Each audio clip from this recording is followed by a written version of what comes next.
तो दोस्तों आज हम पढ़ रहे हैं laws and social justice. Welcome to this amazing platform Physics Wallah. दोस्तों मेरा नाम है आदित्य कौशिक, आप मुझे प्यार से बुलाते हैं आदि भैया। एंड चलिए आज सुपर डुपर वन शॉट में पढ़ रहे हैं हम अपना next chapter laws and social justice. ये हमारा क्लास 8 एसएसटी के वन शॉट सीरीज का लास्ट चैप्टर होने वाला है। तो अगर अभी तक आपने पुरानी वीडियोस कोई छूट गई है तो भैया उसको भी देख लेना इस पूरी सीरीज में।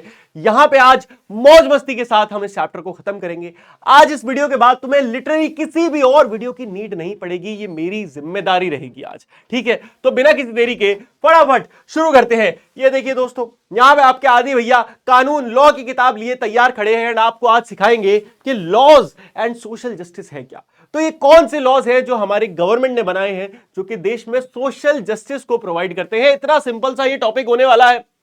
चलो भैया, तो दोस्तों सबसे पहले थोड़ा इंट्रोडक्शन लेते हैं, क्या है ये लॉज एंड सोशल जस्टिस। तो दोस्तों हमारे देश में लॉज एक बहुत इंपॉर्टेंट रोल प्ले करते हैं कुछ लोगों को प्रोटेक्ट करने के लिए। किन लोगों को? कंज्यूमर्स, है ना। कंज्यूमर यानी कि हम लोग जो किसी भी चीज को कंज्यूम करते हैं। अब भैया ये एक फोन है, इस फोन को मैंने खरीदा है किसी कंपनी से, तो मैं क्या हूं? कंज्यूमर हूं। मैंने इसको फोन को खरीदा है, कंज्यूम करा है।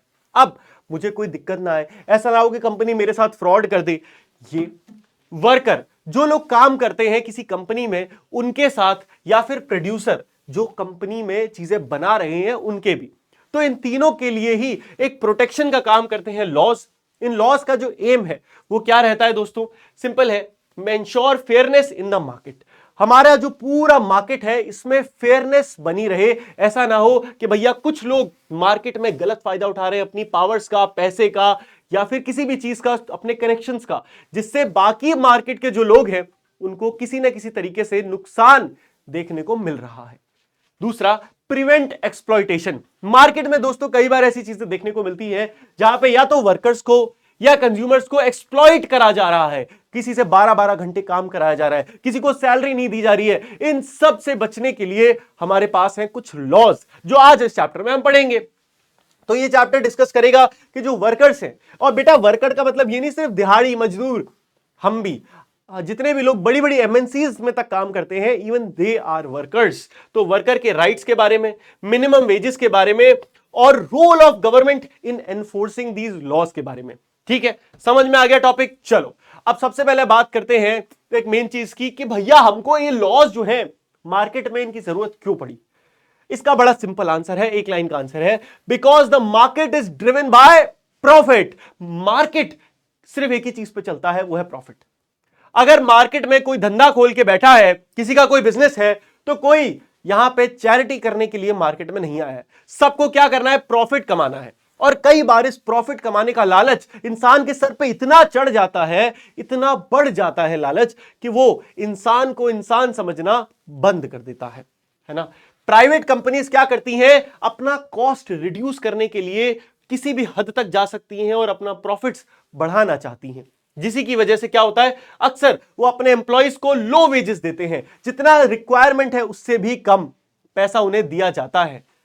अनसेफ वर्किंग कंडीशंस में उनसे काम कराया जाता है। एक ऐसी वर्किंग कंडीशन जहां पे पता नहीं इंसान की लाइफ सेफ है या नहीं है, वहां पे काम करने को बोल दिया जाता है, और अक्सर इन वर्कर्स को एक्सप्लॉइट करा जाता है।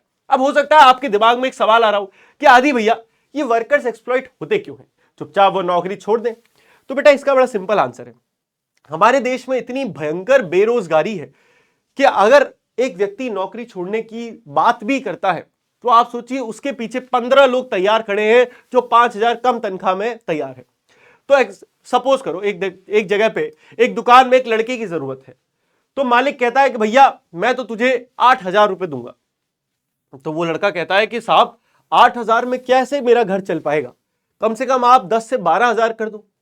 अगर उसने ये बात बोली भी तो वो मालिक कहेगा सुन बे तू घर को निकल, तेरे पीछे ऐसे 10 खड़े हैं जो अभी 6-6 हजार में काम करने को तैयार है। ये हमारे देश में बेरोजगारी का हाल है, और इसी कारण ये एक्सप्लॉइटेशन बढ़ रहा है। तो एक्सप्लॉइटेशन होता है। Laws are required to protect क्या? Weaker section. तो हमारे देश में अब ये सेक्शन जो वीक हो गया है, इनको प्रोटेक्ट करने के लिए हमें कुछ लॉज की जरूरत है, और वो लॉज वही है जो आज हम पढ़ने जा रहे हैं। तो आई होप अब आपको इस सवाल का आंसर यहां पे बड़े आसानी से मिल गया होगा।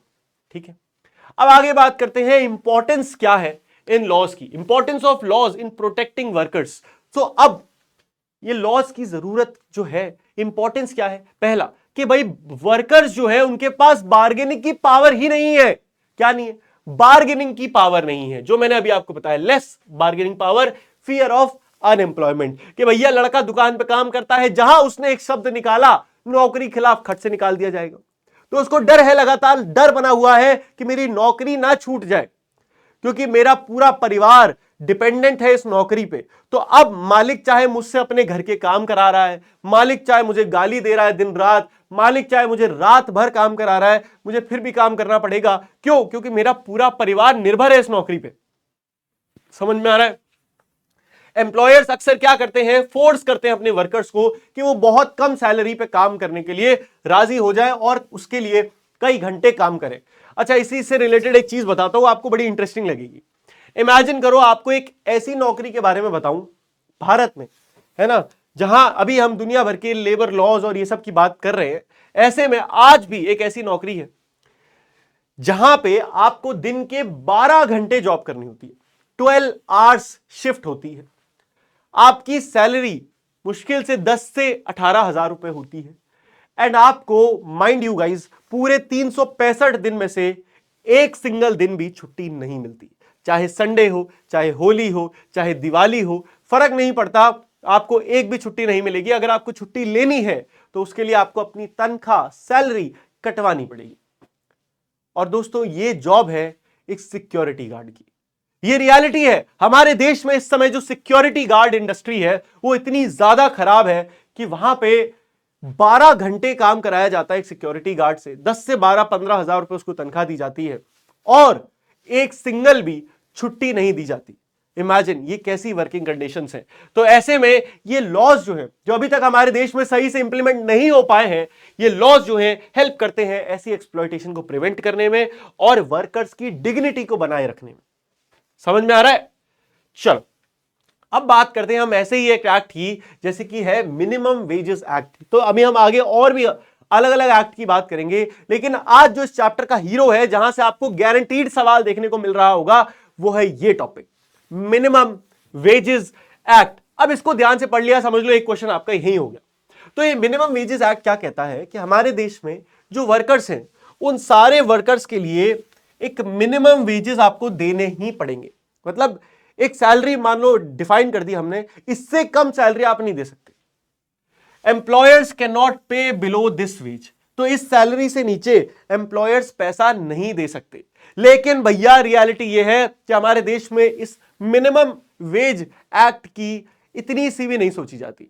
हजारों ऐसी इंडस्ट्रीज हैं, हजारों ऐसी कंपनी हैं जो इस मिनिमम वेज को इतना सा भी फॉलो नहीं करती, करती भी हैं तो पेपर पे दिखाती हैं कि देखो हम फॉलो करते हैं, रियलिटी में सैलरी नहीं दी जाती है। ये जो मिनिमम वेजेस है ये डिसाइड किए जाते हैं बाय द गवर्नमेंट और इसको रिवाइज किया जाता है टाइम टू टाइम। इसका पर्पस क्या है? लोगों को फेयर वेजेस मिलना और डिसेंट स्टैंडर्ड ऑफ लिविंग मिलना, है ना। लेकिन इशू ये है कि ये रियलिटी में इंप्लीमेंट नहीं हो पा रहा है ये लॉस।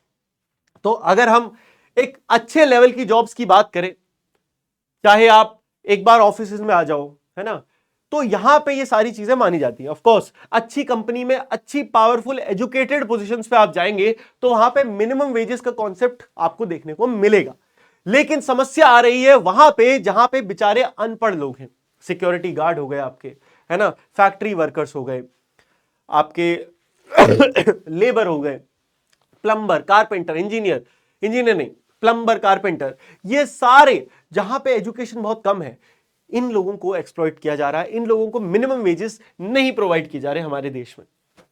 आगे बढ़े कि how minimum wages act help workers. ये मिनिमम वेजेस एक्ट वर्कर को कैसे हेल्प करता है? तो दोस्तों, मैं अपनी पीपीटी हमेशा इस फॉर्म में लेकर आता हूं कि इस पीपीटी में आपको स्ट्रेट वो क्वेश्चंस देखने को मिले जो आपको अपने पेपर में देखने को मिलेंगे।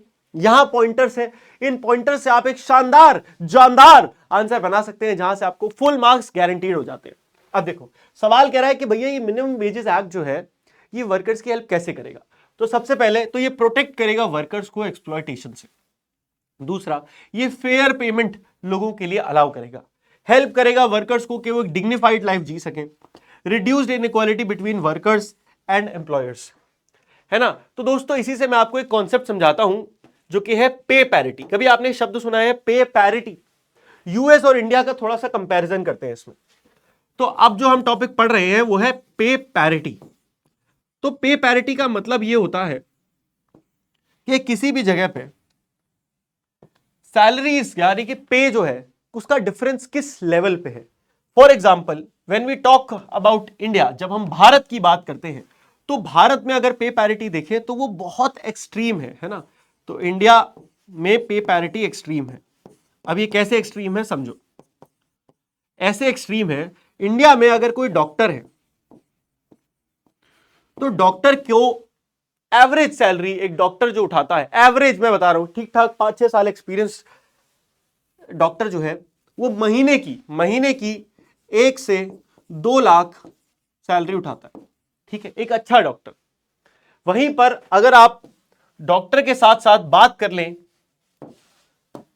किसी लेबर की,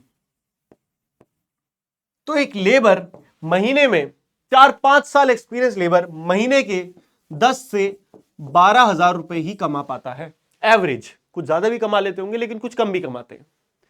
तो ये जो डिफरेंस है कि भैया एक व्यक्ति 10,000 कमा रहा है, एक व्यक्ति 1 से 2 लाख रुपए कमा रहा है, ये बहुत एक्सट्रीम डिफरेंस आ रहा है, एक्सट्रीम डिफरेंस आ रहा है। और ये एवरेज है। हम एक माहिर डॉक्टर की बात कर रहे होते तो शायद वो महीने के 20-20, 15-15, 40-40 लाख रुपए भी कमा सकता है, अच्छे डॉक्टर्स, लेकिन हम एवरेज बात कर रहे हैं। वहीं पे अगर हम इस सेम एग्जांपल की बात करें दोस्तों यूएस में, तो आप यूएस की सबसे अच्छी बात जो देख के लोग वहां जाते हैं वो वहां की पे पैरिटी है। तो अगर हम यूएस की बात करें तो वहां की पे पैरिटी बहुत नॉर्मल है, यानी कि वहां पे एक डॉक्टर और एक लेबर की जो सैलरीज है उनके बीच का डिफरेंस इतना एक्सट्रीम नहीं होता है ना। तो अगर आप देखें, अगर एग्जांपल बताता हूं, अगर एक डॉक्टर है उसकी मंथली सैलरी यूएस में उसकी मंथली सैलरी अगर है 7,000 से 8,000 डॉलर, 7,000 से 8,000 डॉलर, तो वहीं पर एक लेबर जो कि काम करता है, एक लेबर की सैलरी यूएस में पर मंथ कम से कम भी मान के चलिए आप, कम से कम बता रहा हूं 1,500 से 2,000 यूएसडी होती है। ठीक है, बेस्ड ऑन वो कितने घंटे काम करते हैं, पर आर के हिसाब से कॉस्ट फिक्स डिफाइंड है। तो दोस्तों ये है पे पैरिटी। और पे पैरिटी के साथ हमारे देश में रिस्पेक्ट पैरिटी का तो बहुत अंतर है। हमारे देश में अगर कोई डॉक्टर है तो उसको भगवान की तरह इज्जत दी जा रही है, अगर कोई लेबर है तो उसको उससे तमीज से बात भी नहीं करते। यही अगर आप विदेश में देखें, किसी डेवलप्ड नेशन में देखें, तो वहां पे चाहे कोई डॉक्टर है चाहे कोई लेबर है आपको इक्वली ही एजुकेटेड मिलेंगे। ऐसा नहीं है कि जो भाई लेबर है या कोई प्लम्बर है वो बहुत ही ज्यादा कम पढ़ा लिखा है इसलिए वो प्लम्बिंग का काम कर रहा है, ऐसा कुछ भी नहीं है। वहां पे बहुत अच्छी ये चीज है जो इंडिया में अभी तक नहीं हो पाई और हमें लेकर आनी है। तो हम यही पढ़ रहे हैं कि कैसे अगर ये मिनिमम वेजेस एक्ट जो है ये इंप्लीमेंट हो जाता है अच्छे से, तो हम इनइक्वालिटी जो है हमारे समाज में इसको बहुत ज्यादा रिड्यूस कर पाएंगे। इस इनइक्वालिटी को हम बहुत तरीके से खत्म कर पाएंगे, ये फायदा होगा। समझ में आ रहा है? आगे बढ़ते हैं, चलो। तो लॉज प्रोटेक्टिंग मार्केट पार्टिसिपेंट्स, तो ये जो लॉज है ये मार्केट में कौन कौन है भैया? मार्केट में वर्कर्स हैं, कंज्यूमर्स हैं, प्रोड्यूसर हैं, इन सबको प्रोटेक्ट करता है क्योंकि ये बैलेंस और फेयरनेस प्रोवाइड करते हैं मार्केट सिस्टम में। अब बहुत देर से हमने लॉज लॉज लॉज लॉज तो कर लिया, लेकिन ये कौन से लॉज हैं आदि भैया, जरा ये तो बता दो। अब देखो पार्ट 1, तो हम 3 पार्ट में अलग अलग लॉस पढ़ेंगे, ठीक है, इसी वीडियो में होंगे, टेंशन मत लो। तो 3 पार्ट में बात करते हैं। सबसे पहले हम 2 लॉस को कवर कर रहे हैं जो कि है हमारे मिनिमम वेजेस एक्ट, जिसके बारे में ऑलरेडी पढ़ लिया है। मिनिमम वेजेस एक्ट सिंपल ये कहता है कि गवर्नमेंट ने हर इंडस्ट्री के हिसाब से एक मिनिमम वेजेस बना रखे हैं कि अगर आप लेबर इंडस्ट्री में हैं तो लेबर इंडस्ट्री के मिनिमम वेजेस हैं पर घंटे का ही होता है हमेशा मिनिमम वेजेस, पर घंटा 300 रुपए, 200 रुपए, 100 रुपए, 150 रुपए, 400 रुपए, पता नहीं, ठीक है। प्लम्बिंग में है तो इतना है, किसी चीज इलेक्ट्रीशियन है तो इतना है। गवर्नमेंट ने पूरा एक चार्ट दे रखा है, आप गूगल पे जाके चेक कर सकते हैं। तो यही है इंश्योर मिनिमम पे कि भैया इतनी सैलरी पर मंथ, तो इंडिया में चाहे आप कहीं भी काम करो as a electrician, labour, plumber, तो आपको मिलनी ही चाहिए। तो ये हो गया मिनिमम वेजेस एक्ट। इसके बाद आता है वर्क प्लेस सेफ्टी लॉज। तो हमारे देश में ये एक चीज है जो कहीं ना कहीं मैं मानता हूं इंप्लीमेंट हो रही है कि अब इस चीज पे बहुत स्ट्रिक्ट एक्शंस लिया जाता है कि भैया हर ऑफिस में, आप किसी भी अच्छे ऑफिस में जाएंगे तो वहां आप देखेंगे कि emergency exit, alarm systems, proper machinery, lifts, air conditioners, ये सारी चीजें देखने को मिलती हैं।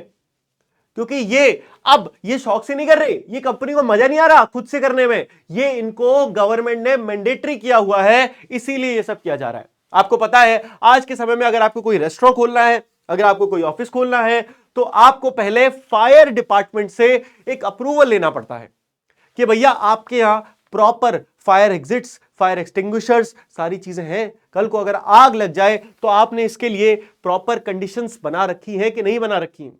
तो वो फायर डिपार्टमेंट से सिग्नेचर लेना होता है फायर ऑफिसर का, जो कि आपके यहाँ के इंस्पेक्शन करता है। ये इंस्पेक्शन एक बार नहीं होता, ये इंस्पेक्शन हर साल होता है या हर 2 साल में होता है।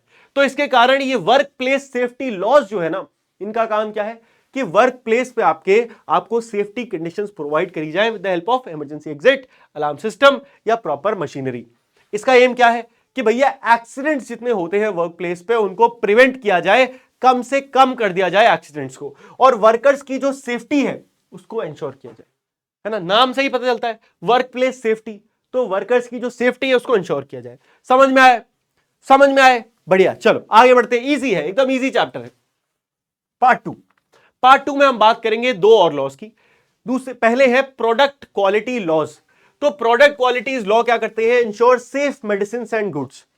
तो दोस्तों आपको पता होगा ISI है ना, Indian standards international, Indian standards exact, एक मिनट फुल फॉर्म एग्जैक्ट मैं भी चेक कर लेता हूं। इंडियन स्टैंडर्ड्स क्या होती है वो पूरी फुल फॉर्म? कमेंट करके बताओ, देखते हैं मेरे से पहले कौन बता देगा।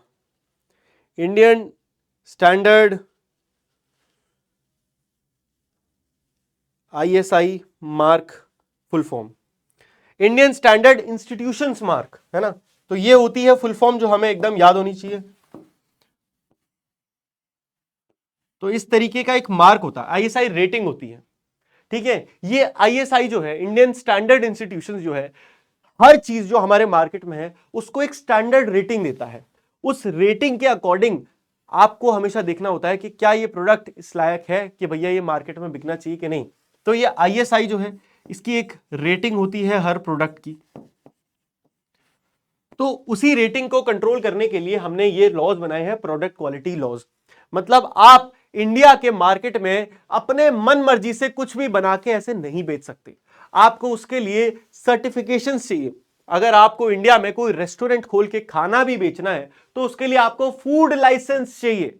वो फूड लाइसेंस आपको तब मिलेगा जब वो आके प्रॉपरली वेरीफाई करेंगे कि यस, खाना बेचने के लिए, खाना बना के बेचने के लिए आपके पास प्रॉपर इक्विपमेंट, सेटअप, सारी हाइजीनिक चीजें है कि नहीं है।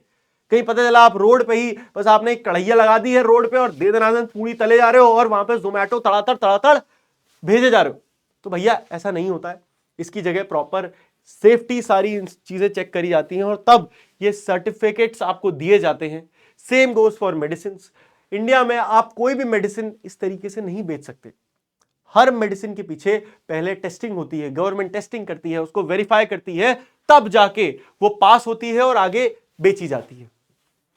अगला आता है प्राइस कंट्रोल लॉज। तो दोस्तों ये लॉज जैसा कि नाम से पता चल रहा है किस लिए है, ये कंट्रोल करते हैं प्राइसेस ऑफ एसेंशियल गुड्स। तो नमक, दालें, आपका जितने एसेंशियल, आटा, चावल, ये एसेंशियल चीजों में आता है। दवाइयां, ये सारी चीजें जो है इनके प्रोडक्ट्स पे गवर्नमेंट का कंट्रोल रहता है, इनके प्राइसेस पे। मतलब गवर्नमेंट एक परसेंटेज देती है कि इस परसेंटेज से ज्यादा आप ईयरली, एनुअली किसी भी प्रोडक्ट के प्राइस नहीं बढ़ा सकते। तो आप कभी भी देखोगे कि कोई भी चीज, जैसे मैगी है, अगर आप मैगी का एग्जांपल लो तो मैगी के प्राइस कैसे बढ़े? मैगी एक समय पे 10 रुपए की आती थी, 10 से फिर मैगी बैन हो गई थी, फिर जब वापस आई तो मैगी 12 रुपए की हो गई, ठीक है।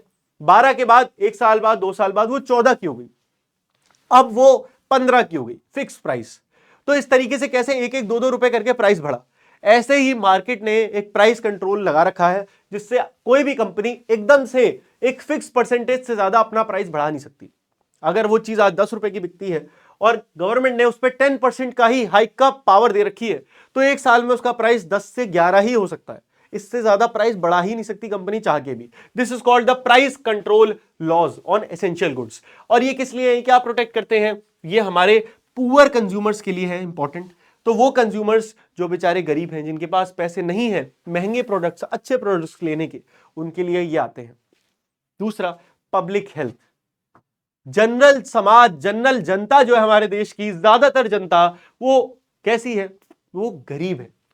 इंडिया की मेजॉरिटी पॉपुलेशन जो है वो मिडिल क्लास है या लोअर मिडिल क्लास या इनफैक्ट बिलो पॉवर्टी लाइन है। केवल बहुत कम परसेंटेज है इंडिया की जो एक अच्छी अपर मिडिल क्लास जिंदगी को जी रहे हैं। और ये अपर मिडिल क्लास लोग ही हैं जो मार्केट से अच्छा सामान, ऐसा सामान खरीद सकते हैं जो लेबल देख के कि हाँ भैया इसमें अच्छे इंग्रेडिएंट्स है कि नहीं। नहीं तो आम आदमी का हमेशा प्राइमरी कंसर्न होगा कि जो सस्ता है वो लिया जाएगा, क्योंकि उसके पास पैसे ही नहीं है ज्यादा चीजें लेने की, तो वो हमेशा वो चीजें लेगा जो सस्ता है। अब ये सरकार की जिम्मेदारी बनती है कि जो सस्ता है इसका मतलब वो इतना खराब ना हो कि इंसान की हेल्थ पे बात आ जाए। समझ में आ रहा है? तो हेल्थ पे बात नहीं आनी चाहिए। अब आते हैं part 3 of the important loss, है ना। 4 लॉस पढ़ लिए हमने, कौन कौन से, मिनिमम वेजेस एक्ट पढ़ लिया, ठीक है, पढ़ा कि नहीं पढ़ा। और कौन सा लॉ पढ़ा, और हमने कौन सा लॉ पढ़ा, हमने पढ़ा workplace safety laws, 2 laws हो गए। तीसरा, प्राइस कंट्रोल पॉलिसी पढ़ी हमने, है ना, प्राइस कंट्रोल होना चाहिए किसी भी चीज का, ऐसे नहीं जब आप मन करा। और तीसरा, प्रोडक्ट क्वालिटी कंट्रोल। 4 हमने लॉज पढ़ लिए, 2 और हैं, इनफैक्ट 3 और है। तो पहला आता है एनवायरमेंटल लॉस, ठीक है, आपके एनसीईआरटी में भी इनके बारे में एक लाइन दी हुई है, इससे ज्यादा आपसे पूछा नहीं जाएगा, ठीक है। तो चाहे तो हो सकता है पूरा क्वेश्चन आए कि कौन कौन से लॉज है, एक बार में पूरे लिख देना। तो दोस्तों अब एनवायरमेंटल लॉज जो है इनका क्या काम है, control air and water pollution. तो भैया कोई भी कंपनी अब मनचाहा पॉल्यूशन नहीं कर सकती, आपको पता है। इवन मेरे एक है कॉलेज के सीनियर, ठीक है, उनके साथ में एक प्रोजेक्ट कर रहा था when I was in college. तो जब मैं कॉलेज में था तो वो इस समय स्विट्जरलैंड में काम कर रहे हैं कंपनी में। तो I connected with him, LinkedIn पे मैंने उनसे कनेक्ट करा, फिर हमने एक प्रोजेक्ट पे काम करा। तो मैं उनसे पूछता था कि सर आप करते क्या हो, सर बोलते हैं ना कॉलेज में सीनियर को सर बोलते। तो उन्होंने मुझे बताया कि वो वो स्विट्जरलैंड की एक ऐसी कंपनी में काम करते हैं जो बाकी कंपनीज को एक सेफ्टी रेटिंग देती है पॉल्यूशन की। यानी कि यूरोप, देखो आप इंडिया में भी बात करेंगे लेकिन यूरोप का एग्जांपल ले रहे हैं, तो यूरोप में वो स्विट्जरलैंड में रहते हैं। स्विट्जरलैंड में क्या है, एक रूल है कि हर कंपनी जो पॉल्यूशन आप एमिट कर रहे हो, जो धुआं स्मोक एमिट कर रहे हो, उसमें एक सर्टेन लेवल से ज्यादा कार्बन का एलिमेंट नहीं हो सकता। अच्छा, अब ये कंपनी चेक कैसे करेगी। तो पहले क्या होता था, पहले हमारे सर ने मुझे बताया कि वो लोग हर साल में एक बार जाते थे, पॉल्यूशन टेस्ट होता था, जहां पे जो धुआं आ रहा है वहां पे सेंसर लगा के पॉल्यूशन चेक किया जाता था कि कार्बन का लेवल उसमें कितना है, और जितना वो था अगर वो उससे सेफ्टी से कम है तो सही है, सेफ्टी से ज्यादा है तो वार्निंग इशू हो जाती थी कंपनी को। अब लेकिन इसमें इशू सर ने क्या बताया, सर ने बताया कि कंपनियां बहुत चालू हैं, इन्हें पहले से ही पता चल जाता है कि हम किस दिन आने वाले हैं, तो केवल ये उसी दिन क्या करते हैं, पोल्यूशन लेवल डाउन कर देते हैं, बाकी दिन अपना मस्ती से पोल्यूशन करते हैं। तो अब क्या हुआ, अब नए लॉज के अकॉर्डिंग क्या हुआ है कि प्रॉपर सेंसर्स जो है वो 24/7, जो चिमनी होती है ना फैक्ट्रियों में बड़ी बड़ी ऊंची चिमनी, उनमें वो सेंसर्स फिटेड होते हैं जो 24/7 आपको पोल्यूशन लेवल का डेटा देते रहते हैं। अब हर महीने का ये डेटा कंपनीज को, इस कंपनी को जो कि गवर्नमेंट के लिए काम कर रही है, इनको देना पड़ता है। और ये कंपनी चेक करती रहती है कि किसी भी कंपनी का डेटा ऐसा तो नहीं है कि सेफ्टी लेवल से ऊपर चला गया है, ऊपर गया तो तुरंत उसके पास वार्निंग आएगी। तो कुछ इसी तरीके के लॉज हमारे इंडिया में भी हैं, है ना। ऐसे ही एक बहुत शानदार हम केस की बात करेंगे, हमारे देश में ये लॉज पता है कब बनते हैं, जब कांड हो जाता है, कांड हो जाता है। तो भैया ऐसा ही एक सुप्रीम कोर्ट में केस आया जिसके बाद ये लॉज बने, वो केस की आगे बात करेंगे, आई होप समझ में आया होगा। चाइल्ड लेबर लॉज की बात करें, हमारे देश में छोटे बच्चों से काम कराना वॉज वेरी नॉर्मल, बहुत ज्यादा नॉर्मल था, उसको अब कम किया गया है। चाइल्ड लेबर लॉज आ गए हैं जो कि बैन कर देते हैं किसी भी व्यक्ति को जो कि 14 साल से कम का बच्चा है उससे काम नहीं करवा सकते आप, स्पेशली इन हजार्डस इंडस्ट्रीज, ऐसी इंडस्ट्री जहां जान का खतरा है वहां तो बिल्कुल भी नहीं। और अगले आते हैं ट्रेड यूनियन लॉज, ये अलाउ करते हैं वर्कर्स को कि वो अपनी यूनियन बना सके।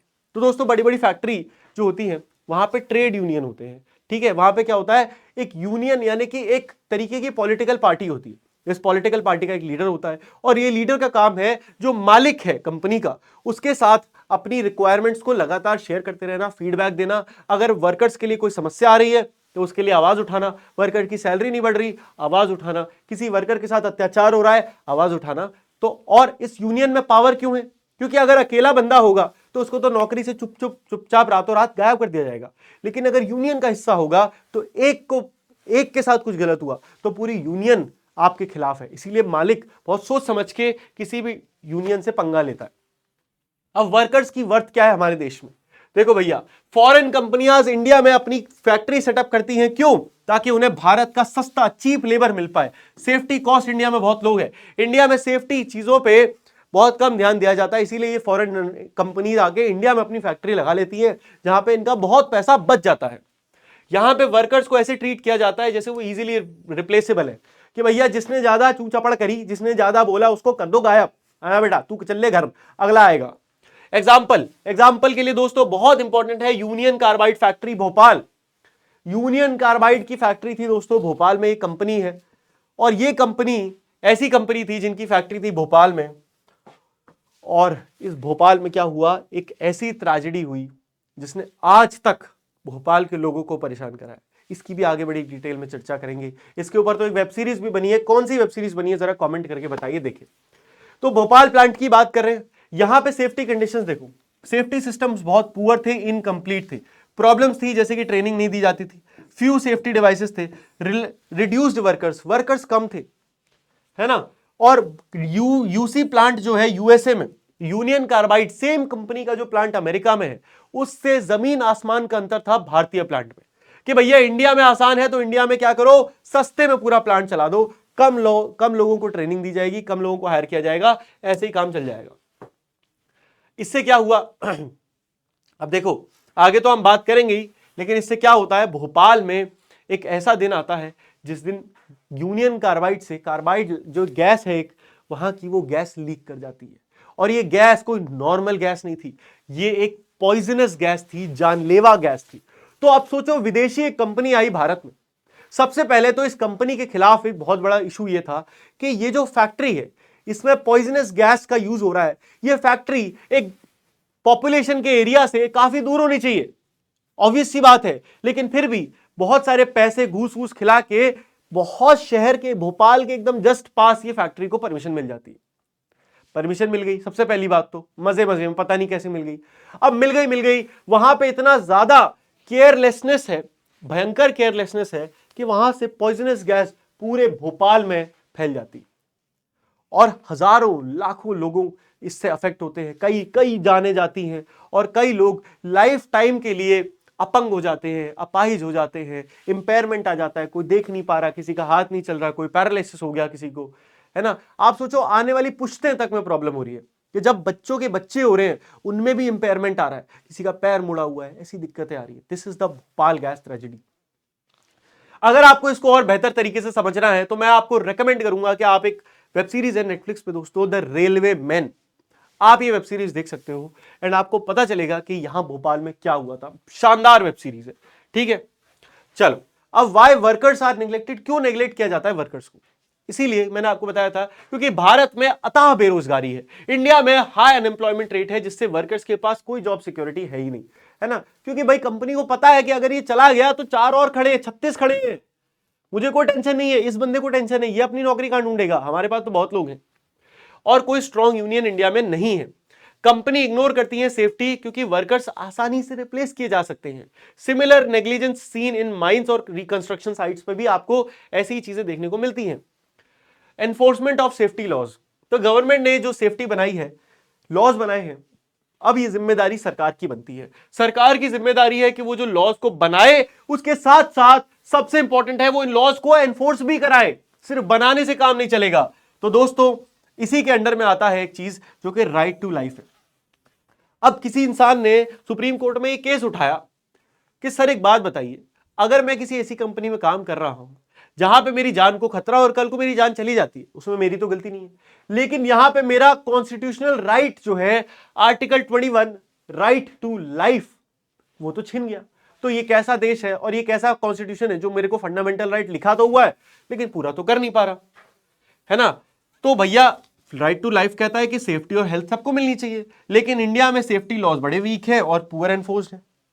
तो भैया ऐसे में गवर्नमेंट का फेलियर हुआ, जैसे भोपाल में फैक्ट्री को पॉपुलेटेड एरिया में अलाउ कर दिया, सेफ्टी वार्निंग को इग्नोर किया गया, इंस्पेक्टर्स ने बिना पूछे, बिना मतलब सिर्फ घूस लेके अनसेफ प्रैक्टिसेस को अप्रूव कर दिया, और इकोनॉमिक बेनिफिट्स की वजह से प्रायोरिटी को दी गई, किसको? बेनिफिट्स को, जान को नहीं दी। और सबसे मजे की बात यह है कि यूनियन कार्बाइड फैक्ट्री ये आराम से इंडिया में बच के निकल गई, कोई इनको दिक्कत नहीं हुई, बहुत हल्का फुल्का फाइन देके ये बस बच गए, इनको कोई दिक्कत नहीं हुई। ये है क्रेजी बात। अब देखो, new laws to protect the environment. 1984 से पहले एनवायरमेंट के लॉज जिसकी हमने बात करी थी बड़े वीक थे, कोई उस पर ध्यान नहीं देता था। पॉल्यूशन को ऐसे ट्रीट किया जाता था, फ्री पॉल्यूशन करो जितना है, क्या दिक्कत है? अरे बाप रे बाप, पॉल्यूशन को क्या दिक्कत है, जितना है उड़ाओ धुआं, जय माता दी है। लेकिन अब क्या हो गया? अब चेंजेस आ गए। अब जो लॉ, ये भोपाल डिजास्टर के बाद क्या हुआ, सीरियस एनवायरमेंटल डैमेज लोगों को समझ में आने लगा कि भैया अगर हमने ध्यान नहीं दिया तो यहां पे तो हजारों जाने गई हैं, अगर और ध्यान नहीं दिया तो लाखों जाने भी जा सकती हैं। तो ऐसे में हमें स्ट्रिक्ट लॉज की जरूरत है, जो कि लोगों को अब रियलाइज होने लगा। इसीलिए Subhash Kumar versus state of Bihar एक बहुत शानदार केस माना जाता है इसके लिए। 1991 में एक केस आया जहां पे सुभाष कुमार जी जो है, इन्होंने बिहार की जो गवर्नमेंट है उनके खिलाफ एक केस करा। इन्होंने कहा कि एक नदी है वहां पे, उस नदी में जो पॉल्यूशन की वजह से, वाटर पॉल्यूशन की वजह से कंपनियां पानी छोड़ रही गंदा, वो पानी बिहार के लोग कंज्यूम कर रहे हैं, उससे अगर बिहार के लोग मर जाते हैं तो क्या कॉन्स्टिट्यूशन का राइट टू लाइफ की कोई इज्जत रही? तो ये कैसा राइट टू लाइफ है?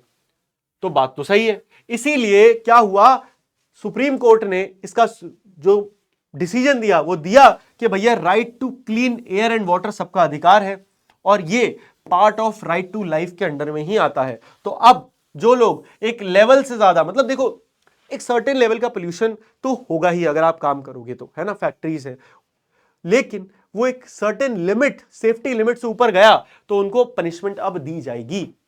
पॉल्यूटर्स विल बी पनिश्ड, ये बात आ गई। तो अब एनवायरनमेंट को एक पब्लिक फैसिलिटी की तरह ट्रीट नहीं किया जा रहा है। एनवायरनमेंट जो है सबके लिए है, किसी एक के लिए नहीं है। कोर्ट ने ऑर्डर किया कि पॉल्यूटिंग इंडस्ट्रीज को अब रिलोकेट करना होगा, शहर से आप बाहर जाइए। अब आप पॉपुलेटेड एरियाज में नहीं रह सकते, जिसका एम क्या था, पॉल्यूशन को रिड्यूस किया जाए और पब्लिक हेल्थ को बेटर बनाया जाए, क्योंकि भैया राइट टू लाइफ है ये हमारा, हमारा क्या है, फंडामेंटल राइट है ये हमारा। Problems with relocation of industries, लेकिन इसमें एक समस्या थी। इसमें क्या समस्या है कि भैया लॉस ऑफ जॉब्स हो रहा है वर्कर्स का, कि अब अगर ये फैक्ट्री से एक जगह से दूसरी जगह जाएंगी तो बहुत सारे लोगों की यहां से नौकरी चली जाएगी, वो क्या करें? पुअर वर्कर्स जो है सबसे ज्यादा सफर इनको करना पड़ेगा, गरीब वर्कर्स को, कंपनी को तो क्या ही है। मिडिल क्लास एनवायरमेंटल कंसर्न्स जैसे कि इग्नोर पुअर पीपल प्रॉब्लम और नीड फॉर बैलेंस सोल्यूशन। तो भैया यहां पर जरूरत है एक बैलेंस सोल्यूशन की, क्योंकि एट द एंड नुकसान तो बेचारा कौन उठा रहा है? आम आदमी उठा रहा है। तो बैलेंस सॉल्यूशन क्या है कि पहले तो आप क्लीन टेक्नोलॉजीज का यूज करना शुरू करें, ऐसी टेक्नोलॉजी जहां पे पॉल्यूशन होता ही कम है, जैसे कि solar light, wind mill. Government का सपोर्ट हुआ इंडस्ट्रीज के लिए, जिससे एनवायरनमेंट को और वर्कर के लाइवलीहुड को दोनों को प्रमोट किया जा सके, प्रोटेक्ट किया जा सके। सेफ्टी और इनजस्टिस दोनों क्या है, शुड गो टुगेदर। सेफ्टी और जस्टिस, सॉरी इनजस्टिस नहीं, जस्टिस, ये दोनों साथ में चलनी चाहिए, अलग अलग नहीं चलनी चाहिए। कंक्लूजन क्या है चैप्टर का? देखो खत्म हो गया चैप्टर, इजी है कि लॉज एसेंशियल है कि मार्केट्स फेयर रहे, वर्कर्स का प्रोटेक्शन हो और एनवायरमेंटल सेफ्टी। तीन कंसर्न बेसिकली आज हमने पढ़े। Profit without laws lead to exploitation and pollution. तो भैया अगर प्रॉफिट की अगर आप चिंता करोगे, बिना लॉस की चिंता करे, तो क्या होगा? इससे समाज में एक्सप्लॉयटेशन बढ़ेगा और पोल्यूशन बढ़ेगा। ये दो ही चीजें बढ़ेंगी, क्योंकि आप एक्सप्लॉइट करोगे किसको? या तो इंसानों को तो एक्सप्लॉयटेशन, या आप अपने एनवायरमेंट को तो pollution. As simple as that, right? तो गवर्नमेंट और सिटीजन्स को क्या करना चाहिए? इंश्योर करना चाहिए कि लॉज जो है एनफोर्स हो रहे हैं और सोशल जस्टिस के लिए फाइट करनी चाहिए। समझ में आया? मजा आया? सिंपल छोटा मोटा चैप्टर था। इसी के साथ दोस्तों हमने क्लास 8th की एसएसटी का पूरा सफर आज यहां पर समाप्त कर दिया है। तो उम्मीद करता हूं आप लोगों को इस सफर में मजा आया होगा। अपने जेन्युइन फीडबैक्स प्लीज मुझे कमेंट में देना। आप लोगों के फीडबैक से ही दोस्तों हम एक बेहतर टीचर बनने का लगातार प्रयास करते रहते हैं। मुझे दोस्तों सच बता रहा हूं, मुझे पढ़ाने में बहुत अच्छा लगता है। उम्मीद करता हूं इतना ही एंजॉय आप लोग पढ़ने में भी करते होंगे मेरे साथ। लेकिन अब ये सफर इतनी जल्दी खत्म नहीं हुआ है, ठीक है? मुझे पता है अभी आपका कल परसों तरसों 2-3 दिन के अंदर एग्जाम भी आ सकता है बहुत जल्दी। तो दोस्तों आगे आगे आपके शॉर्ट रिविजन्स, आपकी मैराथन, सारी चीजें अलाइंड है। तो दोस्तों मिलते हैं आपसे इस सफर में, कहीं ना कहीं आगे मुलाकात होगी। Thank you so much, bye bye, take care, मौज मस्ती करते रहिए, लव यू ऑल एंड जय हिंद दोस्तों, बाय बाय।